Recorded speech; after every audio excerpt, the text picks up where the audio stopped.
శ్రీ వెంకటేశ్వర స్వామి వారిని AP excise శాఖ మంత్రి కొల్లు రవీంద్ర దర్శించుకున్నారు. సోమవారం ఉదయం ఏపీ విరామ సమయంలో స్వామివారి సేవలో పాల్గొని మొక్కులు చెల్లించుకున్నారు. దర్శనం అనంతరం రంగనాయకుల మండపంలో వేద పండితులు వేదాశీర్వచనం అందించగా ఆలయ అధికారులు శ్రీవారి తీర్థ ప్రసాదాలు అందజేసి పట్టు వస్త్రంతో సత్కరించారు. ఆలయం వెలుపల ఎక్సైజ్ శాఖ మంత్రి కొల్లు రవీంద్ర మీడియాతో మాట్లాడుతూ శ్రీ వెంకటేశ్వర స్వామి ఆశీర్వాదంతో సుభిక్షంగా ఉండాలని కోరుకున్నట్లు తెలిపారు. చక్కటి వర్షాలు కురిసి పాడి పంటలు సమృద్ధిగా పండుతున్నాయని అన్నారు.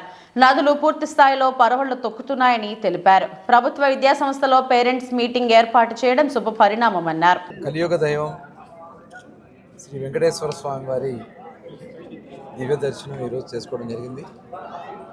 చాలా ఆనందంగా ఉంది. స్వామివారు చాలా ఆశీర్వచనాలు మన రాష్ట్రానికి ఇవ్వాలని, ఈ ఆశీర్వచనాలతో మన రాష్ట్రం సుభిక్షంగా ఉండాలని, ఇవాళ చక్కటి వర్షాలు పడి పంటలు పండి ఇవాళ నదులన్నీ కూడా చక్కగా పూర్తి స్థాయిలో గతంలో ఎప్పుడు లేని విధంగా దాదాపు 20-30 సంవత్సరాల చరిత్రలో 100% మనకున్నటువంటి అన్ని నదులు రిజర్వాయర్లు కూడా వాటర్తో నిండి ఉండడం అనేది చాలా శుభపరిణామం.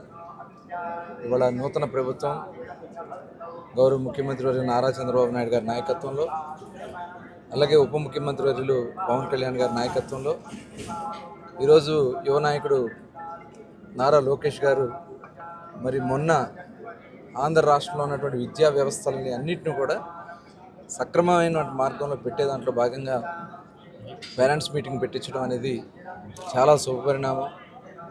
ఇవాళ అందరిలో కూడా ఒక చైతన్యం, తల్లిదండ్రులకి బిడ్డల పట్ల, వాళ్ళ భవిష్యత్తు పట్ల వాళ్ళకు ఒక అవగాహన కలిగించడం, అలాగే ఉపాధ్యాయులు అదేవిధంగా స్కూల్లో ఉన్నటువంటి ఏమైనా లోటుపాట్లు ఉన్నా కూడా అవన్నీ కూడా రాబోయే కాలంలో పూర్తి స్థాయిలో సంపూర్ణంగా, ఎందుకంటే ఇది ఒక చరిత్ర.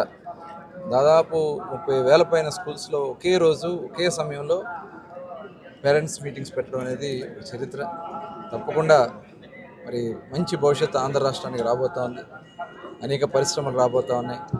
ఆ పరిశ్రమల్లో ఎంప్లాయ్మెంట్ రావడానికి ఎన్నో అవకాశాలు ఉన్నాయి. ఆ స్వామివారి ఆశీర్వాదాలు కూడా ఆంధ్ర రాష్ట్రంలో ఉండాలని చెప్పి మనస్ఫూర్తిగా కోరుకుంటాను.